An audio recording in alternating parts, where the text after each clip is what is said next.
আজকে এই চিন্তাটা সবচেয়ে বেশি আমি যার সাথে পরামর্শ করে মোটামুটি একটা গুছাইবার এতটুকু চেষ্টা করছি, সে আমাদের এতক্ষণ যে বয়ান করলো মাওলানা ইয়াহিয়া ইউনুস, সে আমার একান্ত প্রিয় ছাত্র এবং আলহামদুলিল্লাহ একজন মেধাবী ছাত্র।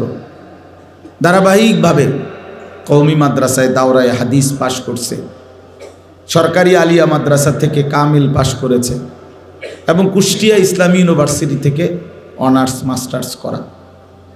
আলহামদুলিল্লাহ কিশোর নওজোয়ান নিয়ে তারও অনেক ফিকির। এটাই হারাম। সুতরাং এই মোবাইলটাও হতে পারে নেশাগ্রস্ত। কেন? কারণ কাসেম বিন মোহাম্মদ সংজ্ঞা দিয়েছেন, কুল্লুমা আনহা আনিস সালাতু আন যিকরিল্লাহ, প্রত্যেক ওই বিষয় ফাহুয়া মিনাল মাইসির, প্রত্যেক ওই বিষয় জুয়া হয়ে যাবে যেই বিষয়টা এতটাই তোমাকে ডুবায়া ফেলে যে ডুবানো থেকে উঠা আল্লাহর স্মরণও করতে পারো না, আল্লাহর নামাজও পড়তে পারো না। সম্মানিত হাজরিন, আমি আপনি প্রত্যেকেই যে যেখানে থাকবো, যেখানেই থাকবো, খেয়াল করব আমার ওই ব্যস্ততা যেন আল্লাহর স্মরণ এবং আল্লাহর জিকির থেকে আমাকে বিরত না রাখে। যদি বিরত রাখে, যদি সেটা থেকে আমাকে স্মরণ থেকে বাধাগ্রস্ত করে, তাহলে আমার চাকরিও হারাম, আমার ব্যবসাও হারাম, আমার পড়াশোনাও হারাম, শিক্ষকতাও হারাম, রাজনীতিও হারাম, সমাজের যে কোনো জায়গায় যে কোনো অবস্থায় প্রত্যেকটা ক্ষেত্রে শুধু এই কথাটাই মনে রাখবো যেন আমাকে নেশাগ্রস্ত করে ডুবায়া না ফেলে। মদ যারা পান করে এটা তাদের নেশা, জুয়া যারা খেলে এটা তাদের নেশা, ঠিক হুবহু মোবাইলের প্রেমে যারা পড়েছে, ফেসবুকের প্রেমে যারা পড়েছে, নর্তকীদের প্রেমে যারা পড়েছে, অবৈধ সম্পর্কের প্রেমে যারা পড়েছে, উলঙ্গ ছবির প্রেমে যারা পড়েছে, এটাও তাদের একটা নেশা। যেই নেশা আল্লাহর স্মরণ তার চোখের হেফাজত করতে দেয় না, কানের হেফাজত করতে দেয় না, তার মানে আল্লাহর জিকির করতে পারছেন না। সম্মানিত হাজিরিন, আমার খোলাসা কথা হলো এইটাই যে আমি আর আপনি কাসেম বিন মোহাম্মদের কথাটাকেই পাথেয় গ্রহণ করব। আমার বিকেলবেলার খেলা যেন আমার আসরের নামাজ নষ্ট করে না দেয়, আমার রাতের ব্যাডমিন্টন যেন আমার এশার নামাজ ছাড়তে বাধ্য করে না করে, আমার বন্ধুদের আড্ডা যেন আমার আল্লাহর ইবাদত থেকে গাফেল না করে। আল্লাহ তাআলা আমাদেরকে বুঝে শুনে আমল করার তৌফিক দান করুক। মদ এবং জুয়া এই দুইটাই আমার আপনার মস্তিষ্ককে একেবারে নিমজ্জিত করে ফেলে, ডুবায়া ফেলে। অর্থাৎ আপনার আমার মস্তিষ্কের স্বাভাবিক যে কাজ, এ কাজগুলো করতে দেয় না, নির্দিষ্ট একটা জায়গায় আবদ্ধ রাখে। সম্মানিত হাজরিন, মদ এবং জুয়া যে আয়াতের মাধ্যমে আল্লাহ তাআলা হারাম করেছেন, সর্বশেষ সূরা মায়েদার 90 এবং 91 নম্বর আয়াতে কারিমার মাধ্যমে দেখুন, মদ এবং জুয়া ইসলাম আসার পরেও যে সাহাবীরা ঈমান আনয়ন করেছেন তারাও মদের মধ্যে আসক্তি ছিলেন, তখনও মদ হারাম হয় নাই। আল্লাহ রাব্বুল আলামিন এর পক্ষ থেকে রাসূলুল্লাহ সাল্লাল্লাহু আলাইহি সাল্লামের প্রিয় সাহাবী ওমর যখন ইসলাম গ্রহণ করেন, তো ইনি প্রতিনিয়ত এটা কল্পনা করতেন, এটা ফিকির করতেন যে মদ এ পরিমাণ মানুষের দিমাগকে নষ্ট করে দিচ্ছে, তো এটা নিয়ে কি করা যায়। তো ইনি আল্লাহর কাছে দোয়া করতেন। তাফসিরের মধ্যে এসেছে, আল্লাহুম্মা বাইয়িন লানা বায়ানান শাফিয়া। ওমরের দোয়া সরাসরি যে আল্লাহ, মদের ব্যাপারে আপনি খোলাখুলি কিছু দান করেন, স্পষ্টভাবে কিছু দান করেন। তা আল্লাহ রাব্বুল আলামিন সর্বপ্রথম ওমর রাদিয়াল্লাহু তাআলা আনহু এর কথা অনুযায়ী, এমনিতে আমরা মুফাসসিরদের কাছ থেকে জানতে পারি যে ওমর রাদিয়াল্লাহু তাআলা আনহুর মাংসা অনুযায়ী, অর্থাৎ ওমর রাদিয়াল্লাহু তাআলা আনহু চেয়েছেন এটা এভাবে হোক, নবীজির কাছে পেশ করেছেন। এরকম ওমরের মাংসা, মনের ইচ্ছা অনুযায়ী আল্লাহ তাআলা প্রায় 19 এর উপরে কোরআনের আয়াত নাজিল করেছেন। সুবহান। ঠিক মদের ব্যাপারে এক এক করে 3টি ধাপে আল্লাহ হারাম করেছেন। এই 3টা ধাপ ওমর রাদিয়াল্লাহু তাআলা আনহুর হৃদয়ের আকুতি অনুযায়ী আল্লাহ তাআলা জিবরিলের মাধ্যমে নবীজির কাছে মদের ব্যাপারে চূড়ান্ত ফায়সালা দিয়েছেন। সুবহান। তো 1 নাম্বার, ওমর যখন এটা বলতেছেন, তখনকার সময়ে যারা ঈমান এনেছে তারাও মদ পান করতেন। তো আল্লাহ তাআলা সূরা বাকারার 219 নম্বর আয়াতে কারিমা জিবরিলের মাধ্যমে নবীজির কাছে পাঠালেন। ইয়াসআলুনাকা আনিল খামরি ওয়াল মাইসির। নবীজি তারা আপনাকে জিজ্ঞাসা করবে, জানতে চাইবে মদ এবং জুয়া সম্পর্কে। তা আপনি কি বলবেন? তো আল্লাহ তাআলা নিজেই বললেন, নবীজি আপনি বলেন, কুল, নবীজি আপনি বলেন, ফীহিমা, কুল ফীহিমা ইসমুন কাবীর, এই মদ এবং জুয়ার মধ্যে বড় ধরনের মহাপাপ আছে, তবে ও মানাফিউন লিন্নাস, মানুষের জন্য কিছু উপকারিতাও আছে। উপকারিতাটা কি? সাময়িকভাবে টেনশন মুক্ত থাকা যায়। মদ যখন আপনি খাবেন, মস্তিষ্ক তো আপনার শেষ। আপনি যখন মদ পান করবেন, মস্তিষ্ক তো নষ্ট হয়ে গেছে। তা আপনার দুনিয়াবি পরিবারের টেনশন, স্ত্রীর টেনশন, সংসারের টেনশন, বিভিন্ন টেনশন মাথায় তো আসবে না। তো উপকারিতা বলতে এইটাই, সাময়িকভাবে টেনশন ফ্রি থাকা যায়। কিন্তু আল্লাহ তাআলা বললেন, নবীজি আপনি এটাও বলে দেন, ইসমুহুমা আকবারু মিন নাফইহিমা, উপকার যেটুক হয় ক্ষতি কিন্তু এর চাইতেও বেশি। আকবার, আকবার ইসমে তাফজিল, যে উপকার যতটুকু হবে মদ পান করার দ্বারা, জুয়া খেলার দ্বারা উপকার যতটুকু হবে সাময়িকভাবে, হয়তোবা 2000, 1000, 3000 ক্যাসিনো, আরও বড় বড় জুয়ার যত আসর আছে, অনেক বড় বড় ডিল হয়তোবা আপনি অর্জন করতে পারবেন। কিন্তু যতটুকু উপকার হবে ক্ষতি এর চাইতেও কি বেশি। বাস মদ পান চলছে, কিছু মানুষ বিরত হচ্ছে। তো আবার কিছুদিন পর ওমর রাদিয়াল্লাহু তাআলা আনহু আবার মনে মনে আল্লাহর কাছে বলছেন, আল্লাহুম্মা বাইয়িন লানা বায়ানান শাফিয়া, আল্লাহ আরও খোলাখুলি দান করেন। আপনি তো উপকার বলছেন, আবার উপকারের চাইতে ক্ষতিটা বেশি এটাও বলছেন, আল্লাহ আরও কিছু দান করেন। তো কিছুদিন পরে ঘটনা এমন ঘটল, আবু তালহা আনসারি একজন সাহাবী, ওনার বাড়িতে মেহমান হিসেবে বিশিষ্ট সাহাবী যারা ঈমান আনছেন তাদেরকে দাওয়াত করছেন। তো দাওয়াতের আসার পরে তাদেরকে মেহমানদারি হিসেবে ফাদিহ, আরবি তাফসিরের মধ্যে আসছে ফা দাদ ইয়া হা, ফাদিহ, বিশিষ্ট একটি উন্নত জাতের মদ ওখানে পরিবেশন করছেন। ওই মজমায় আলী রাদিয়াল্লাহু তাআলা আনহু ছিলেন, ওই মজমায় আব্দুর রহমান ইবনে আউফ ছিলেন, ওবায়দা ইবনুল জাররাহ ছিলেন, উবাই ইবনে কাব ছিলেন ওই মজমায়। তো এখন ওই মজমায় যখন তারা মেহমানদারি হিসেবে, তখনও মদ নাজায়েজ হয় নাই, পান করে এশার নামাজের সময় হয়ে গেছে। তো হাদিসের মধ্যে আসছে ওখান থেকে একজনকে ইমাম হিসেবে, যদিও অনেকে বলে থাকে আলী রাদিয়াল্লাহু তাআলা আনহুর কথা, কিন্তু এটা নিয়ে কিলোকাল আছে, তাই স্পষ্ট কথা, এই কথা বললে আর কোনো সমস্যা থাকে না। ওই মজমার মধ্যে যে কোনো একজনকে ইমাম হিসেবে দিয়েছিলেন। যখন ইমামতির জায়গায় গেলেন তো সূরাতুল ফাতিহা পড়ার পরে সূরা কাফিরুন পড়ছিলেন, কুল ইয়া আইয়ুহাল কাফিরুন লা আ'বুদু মা তা'বুদুন, এটা হলো আয়াতের সঠিক। আমি ইবাদত করব না, মা তা'বুদুন, তোমরা যার ইবাদত করছো, অর্থাৎ নবীর কাছে প্রস্তাব দিয়েছিল এরা, 1 বছর আমরা মূর্তি পূজা করব, 1 বছর আপনি রবের ইবাদত করেন। তো আল্লাহর পক্ষ থেকে চূড়ান্ত ফায়সালা আসছিল সূরা কাফিরুন।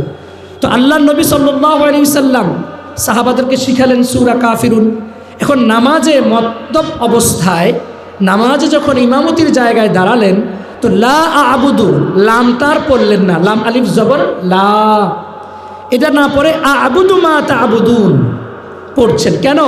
মদ মানে এমন যেটা মা খামারাল আকলু, মদের সংজ্ঞা, যেটা আকলকে ঢেকে ফেলে, আকলকে নষ্ট করে দেয়, আকলকে বিনষ্ট করে দেয়। এজন্য আরবিতে আমরা যে বলি আমাদের মা বোনদের জন্য খেমার, খেমার, এই খেমার কেন? অর্থাৎ খেমার দিয়ে মা বোন তাদের চেহারাকে ঢাকে। ঠিক এই খেমার, খ মিম র, খমরুন মানে মদ। ঠিক মদ যে কেউ পান করে তার মস্তিষ্কের স্বাভাবিক কার্যক্রমকে ঢেকে ফেলে, এজন্য খমরকে খমর বলে। এজন্য মা বোন যে হেজাব পরে এটাকে খেমার বলে। কেন? মা বোন তাদের চেহারাকে ঢাকে যে জিনিস দিয়ে, ওই জিনিসটার নাম কি? খেমার। ঠিক আমাদের আকল যেটাকে নষ্ট করে দেয় এটাকেও আরবিতে খমর বলে। সম্মানিত হাজিরিন, তাহলে ওই ইমাম ইনি আ'বুদু মা তা'বুদুন, অর্থ কি?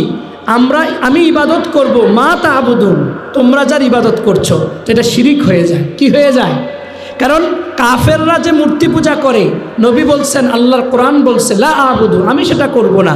তো যখন লা নো এটা বাদ দিয়ে ফেলি, তখন অর্থ হয়ে যায় আমি ইবাদত করব, মা তা'বুদুন, তোমরা যার ইবাদত করছো। তাহলে অর্থ পরিবর্তন হয়ে যাওয়ার কারণে ওমর রাদিয়াল্লাহু তাআলা আনহুর ওনার নিজেরও আকুতি আবার আল্লাহুম্মা বাইয়িন লানা বায়ানান শাফিয়া, আল্লাহ আরও খোলাখুলি দান করেন।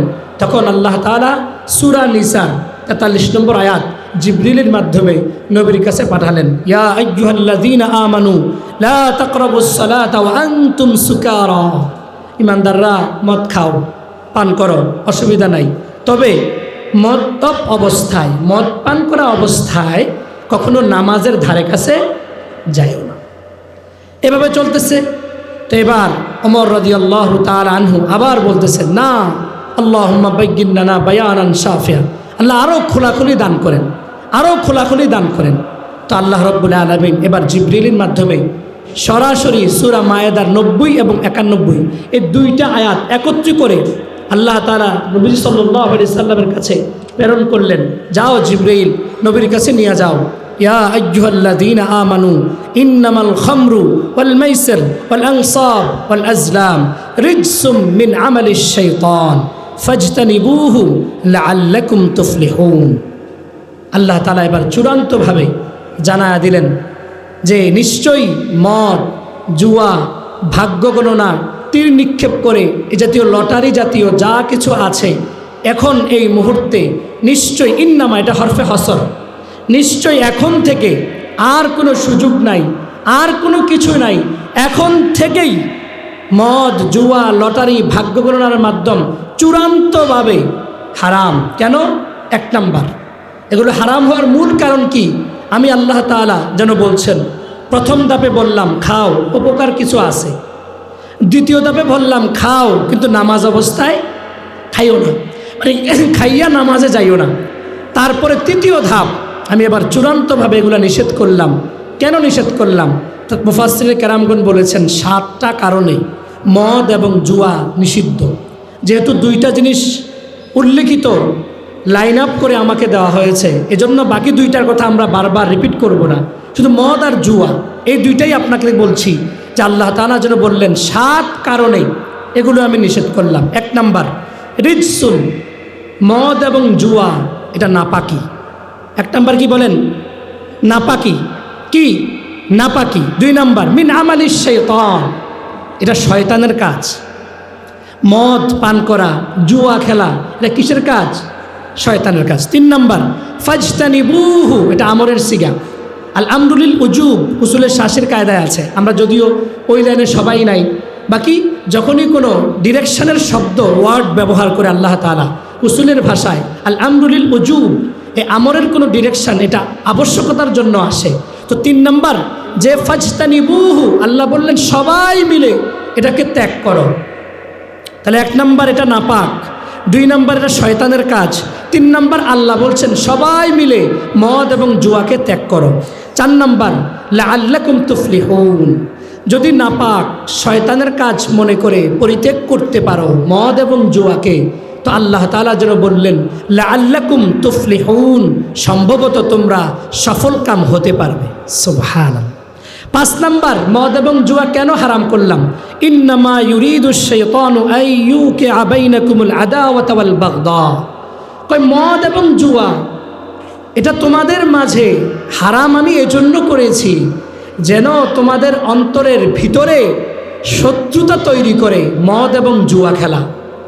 মদ পান কেউ যদি করে দেখবেন সে ইচ্ছে করেই, সে বাবা চিনে না, মা চিনে না, খালা চিনে না, চাচি চিনে না, যার তার উপরেই সে আঘাত করে, মেজাজ খাটায়। কেন? তার মস্তিষ্ক বিগড়ে গেছে। এখন কাউকে যদি সে আঘাত করতে যায়, ও পাশ থেকেও তো প্রতিবাদ আসবে, যাতে কি হয়? শত্রুতা তৈরি হয়। তা আল্লাহ তাআলা বলেন 6 নাম্বার, 5 নাম্বার কারণ হলো মদ এবং জুয়া হারামের, এটা শত্রুতা তৈরি করে এবং ভিতরের ভিতরে গদব তৈরি করে, রাগ তৈরি করে মদ এবং জুয়া। সম্মানিত হাজরিন, এবার আল্লাহ রব্বুল আলামিন বলতেছেন যে 6 নাম্বার কারণ মদ এবং জুয়া হারামের, ওয়াসুদ্দাকুম আন যিকরিল্লাহ ওয়া আনিস সালাহ। মদ এবং জুয়া, সাহাবীদের দিকে তাকায়া দেখো, এরা যখন মদ পান করেছে তখনও জায়েজ ছিল, ওই অবস্থায় যখন নামাজে দাঁড়িয়েছে তো এরা কোরআনের আয়াতই ভুল করে ফেলছে। ওই আসুদ্দাকুম আন যিকরিল্লাহ ওয়া আনিস সালাহ, বিশেষ করে আল্লাহর জিকির থেকে এরা বিরত রাখে। আল্লাহ তাআলার বিশেষ নৈকট্যের মাধ্যম নামাজের সেজদা থেকে মদ এবং জুয়া কি রাখে, বিরত রাখে। এজন্য এটাকে হারাম করে দিছি। এবার 7 নম্বর কারণ, ফাহাল আনতুম মুনতাহুন। আল্লাহ এবার প্রশ্ন ছুড়েছেন, এতগুলো কারণ আমি বললাম, তারপরেও কি তোমরা বিরত হবে না? ফাহাল আনতুম মুনতাহুন। সম্মানিত হাজিরিন, তাহলে এই কথার ভিতরে এবার দেখেন একটা কথা, ওয়াসুদ্দাকুম আন যিকরিল্লাহ ওয়া আনিস সালাহ, এটা কোরআনের আয়াত, সূরা মায়েদার 91 নম্বর আয়াত। আর এর আগে ইন্নামা ইউরিদু শাইতান আইয়ুকা বাইনাকুমুল আদাওয়াতা ওয়াল বাগদা, শত্রুতা। যেমন সম্প্রতি আমাদের বাংলাদেশে এই যে বিপিএল খেলা গতকাল হলো, আপনি খেয়াল করবেন যে দুই পক্ষের তাদের প্রত্যেকের ভিতরে যখন খেলা দেখে দুই দলই মারমুখী অবস্থা। যখন একটা কিছু উত্তেজনা তৈরি হয় তো একদল সাপোর্টাররা তারা একটু নিমিশে যায়, আরেক দল খুব উপরে উঠে যায়। তা আপনি বলবেন, হুজুর এটা তো জুয়া না। এবার জুয়ার সংজ্ঞা কি? তাফসীর ইবনে কাসিরে এই আয়াতের ব্যাখ্যা, ওয়াসুদ্দাকুম আন যিকরিল্লাহ ওয়া আনিস সালাহ, এই আয়াতের ব্যাখ্যায় কাসিম বিন মুহাম্মদ ওনার রেফারেন্সে ইবনে কাসির রহিমাহুল্লাহ জুয়ার সংজ্ঞা দিয়েছেন। জুয়ার সংজ্ঞা মানে জুয়া কাকে বলে, উনি বলেছেন কুল্লু মা আলহা আনিস সালাত ওয়া আন যিকরিল্লাহ, যে প্রত্যেক ওই বিষয়কে জুয়া বলে যেই বিষয়টা তাকে আল্লাহর স্মরণ, বিশেষ করে নামাজ শব্দটা সলাতকে উল্লেখ করছে, কোরআনের আয়াতেও আছে। আবার ওই কাসিম বিন মুহাম্মদ উনিও বলেছেন যে যেই জিনিস কুল্লু মা আলহা আনিস সালাত ওয়া আন যিকরিল্লাহ, ওই প্রত্যেক জিনিসই জুয়া যেই জিনিস তাকে আল্লাহর স্মরণ করতে দেয় না, তাকে আল্লাহর পায়ে নামাজ পড়তে সেজদা করতে দেয় না। তাহলে এবার সহজ কথা ভাইয়ারা আমার, বলেন জুয়া কাকে বলে? জুয়া ওই প্রত্যেকটা জিনিস যে জিনিসটা আল্লাহর স্মরণ করতে দেয় না, আল্লাহর নামাজ পড়তে দেয় না। এবার আপনি শুধু গতকালের দৃশ্যপট সামনে আনেন। গতকাল বিপিএল খেলার ফাইনাল যে মুহূর্ত থেকে হয়েছে, সেই মুহূর্ত থেকে কি পরিমাণ যুবকের মাগরিবের নামাজও শেষ, এশার নামাজও শেষ। তাহলে এই বিপিএল খেলা আপনার কাছে মনে হয় সেফ খেলা, বাকি এই খেলাটার নেশাটা তার মস্তিষ্কটাকে এতটাই নিমজ্জিত করে দিয়েছে, তার এতটাই নেশাগ্রস্ত করে দিয়েছে, মাগরিবের নামাজও তার কাছে দামি মনে হয় নাই, এশার নামাজের সেজদাও তার কাছে কি মনে হয় নাই, দামি মনে হয় নাই। এবার খেলার পরে কি হয়েছে, একদলের ভক্তরা মনে মনে বিভিন্ন রকমের আক্রোশ তৈরি করেছে, অন্য দলের ভক্তরা খুব ফুরফুরে মেজাজের ছিল।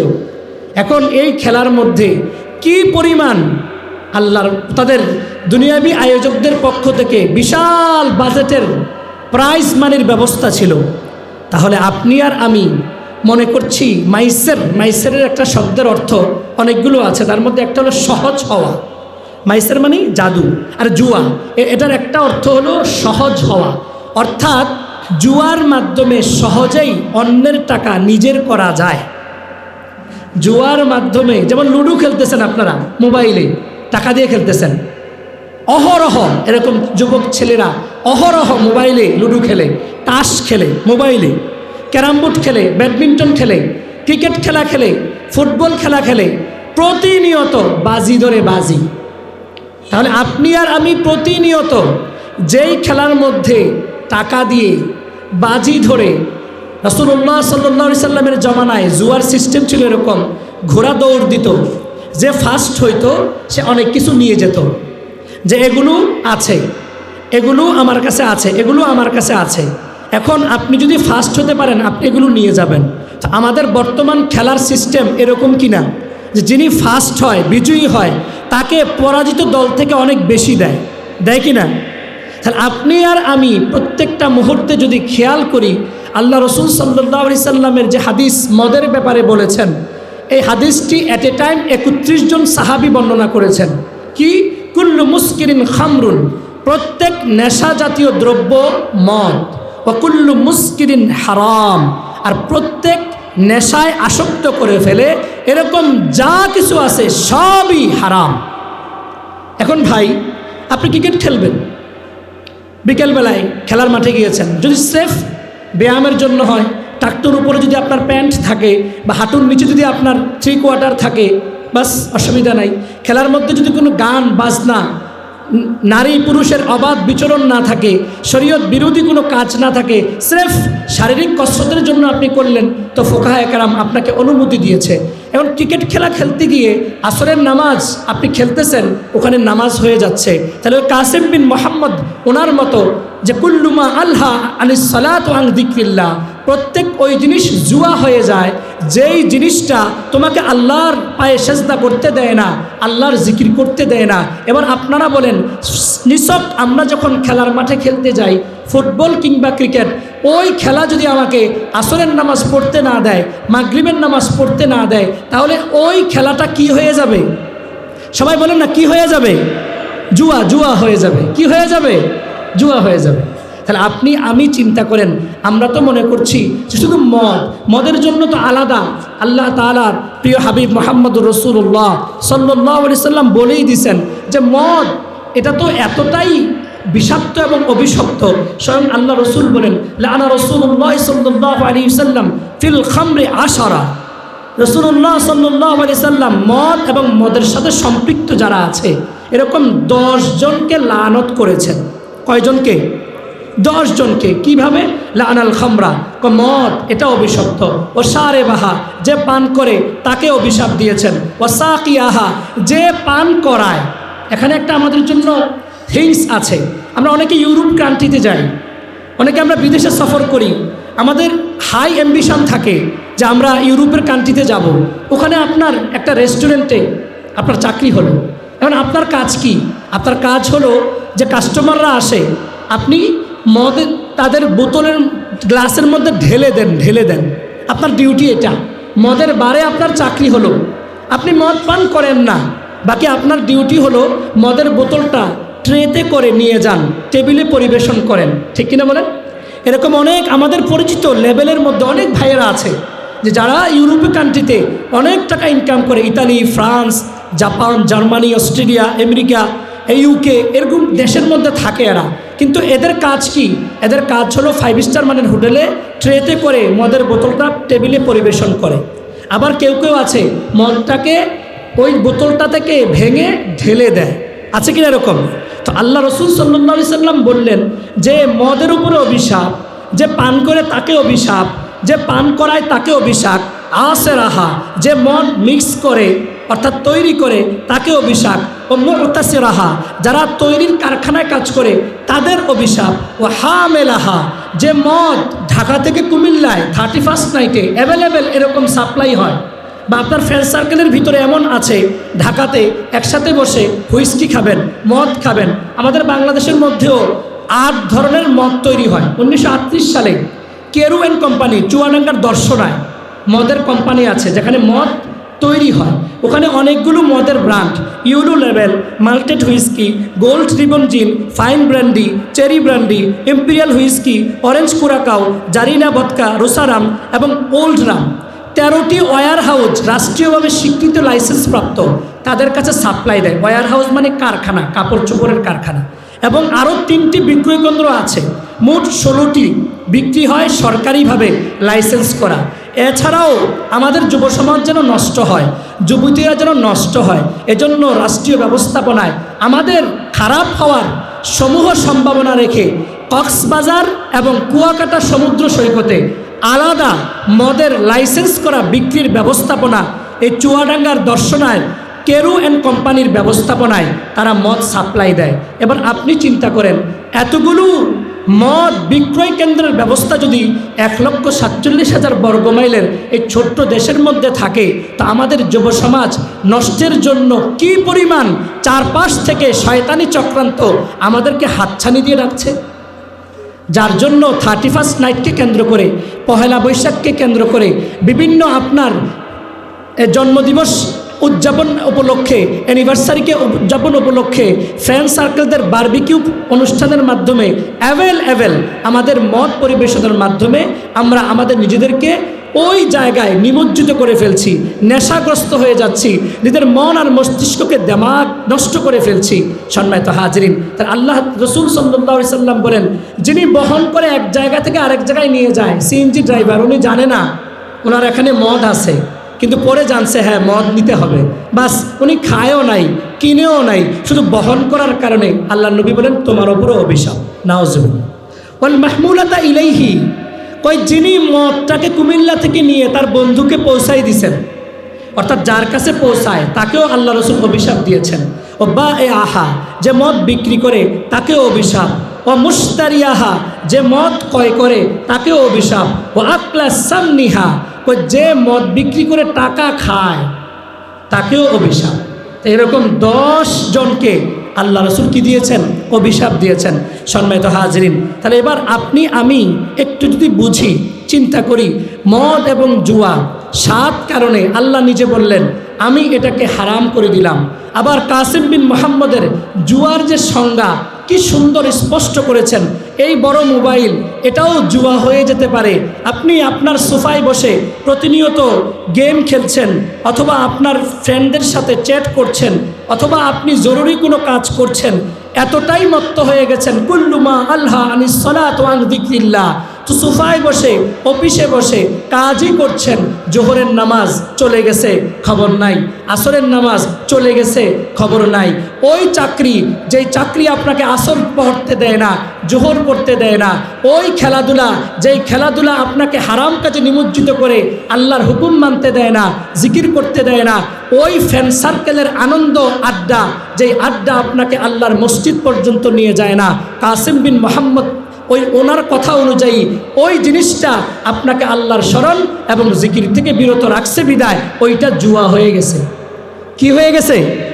শুধুমাত্র আমি আর আপনি টাকা দিয়ে সরাহাতান যেগুলো খেলি এগুলোই শুধু জুয়া না, বরঞ্চ এমন প্রত্যেকটা বিষয়ই জুয়া যেই জিনিসটা আমাকে আল্লাহর স্মরণ এবং আল্লাহর জিকির থেকে কি করে রাখে? গাফেল করে রাখে। এবার আসেন 3 ধাপে আল্লাহ তাআলা মদকে হারাম করছেন। 3 ধাপে। কেন? সাহাবীদের জমানায় সাহাবী মেন্টালিটি, সাহাবীদের যে মেন্টালিটি কতটা স্বচ্ছ এবং নির্মল ছিল, ওই যুগে আল্লাহ রব্বুল আলামিন সাহাবীদের জমানায় তাদের মতো মেন্টালিটি, তাদের মতো স্বচ্ছ, তাদের মতো উপযুক্ত, তাদের মতো এত যোগ্য মানুষগুলোর ওই মদ হারাম করার জন্য আল্লাহ তাআলা 1 ধাপেই তো পারতেন, কিন্তু 3 ধাপে কেন করলেন? একটু চাইপে চাইপে সামনের দিকে বসি, পিছনের ভাইদেরকে জায়গা করার সুযোগ করে দেই, বসার সুযোগ করে দেই।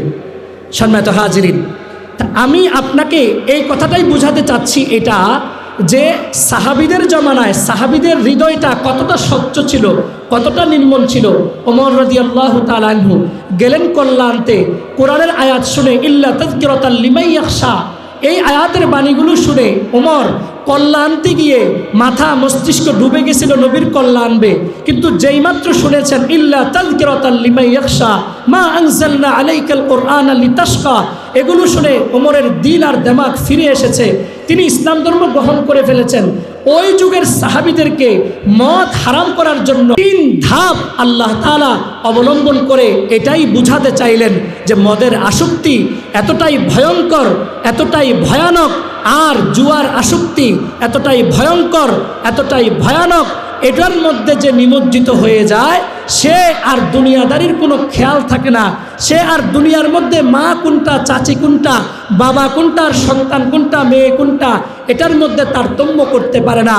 আর কাসিম বিন মোহাম্মদ ওনার কথা অনুযায়ী ভাইয়ারা আমার, শুধু সরাহাতান মদ এবং প্রকাশ্য জুয়াকেই শুধু আমরা এটার মধ্যে সীমাবদ্ধ না রেখে, কুল্লু মুস্কিরিন হারাম, নবীজির কথা, প্রত্যেক নেশাগ্রস্তই যেটা আপনাকে নেশায় ফেলে দেয় এটাই হারাম।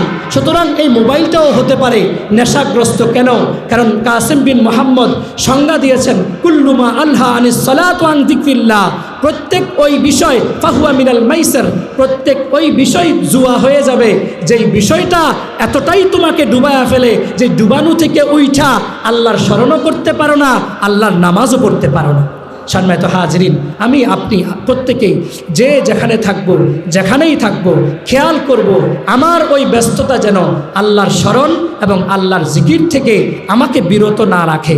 যদি বিরত রাখে, যদি সেটার থেকে আমাকে স্মরণ থেকে বাধাগ্রস্ত করে, তাহলে আমার চাকরিও হারাম, আমার ব্যবসাও হারাম, আমার পড়াশোনাও হারাম, শিক্ষকতাও হারাম, রাজনীতিও হারাম, সমাজের যে কোনো জায়গায়, যে কোনো অবস্থায়, প্রত্যেকটা ক্ষেত্রে শুধু এই কথাটাই মনে রাখবো, যেন আমাকে নেশাগ্রস্ত করে ডুবায়া না ফেলে। মদ যারা পান করে এটা তাদের নেশা, জুয়া যারা খেলে এটা তাদের নেশা, ঠিক হুবহু মোবাইলের প্রেমে যারা পড়েছে, ফেসবুকের প্রেমে যারা পড়েছে, নর্তকীদের প্রেমে যারা পড়েছে, অবৈধ সম্পর্কের প্রেমে যারা পড়েছে, উলঙ্গ ছবির প্রেমে যারা পড়েছে, এটাও তাদের একটা নেশা। যেই নেশা আল্লাহর স্মরণ তার চোখের হেফাজত করতে দেয় না, কানের হেফাজত করতে দেয় না, তার মানে আল্লাহর জিকির করতে পারছেন না। সম্মানিত হাজিরিন, আমার খোলাসা কথা হলো এইটাই যে আমি আর আপনি কাসেম বিন মোহাম্মদের কথাটাকেই পাথেয় গ্রহণ করব। আমার বিকেলবেলার খেলা যেন আমার আসরের নামাজ নষ্ট করে না দেয়, আমার রাতের ব্যাডমিন্টন যেন আমার এশার নামাজ ছাড়তে বাধ্য করে না করে, আমার বন্ধুদের আড্ডা যেন আমার আল্লাহর ইবাদত থেকে গাফেল না করে। আল্লাহ তাআলা আমাদেরকে বুঝে শুনে আমল করার তৌফিক দান করুক। সুবহানাল্লাহি ওয়া বিহামদিহি, সুবহানাকাল্লাহুম্মা আস্তাগফিরুকা ওয়া আতুবু ইলাইক।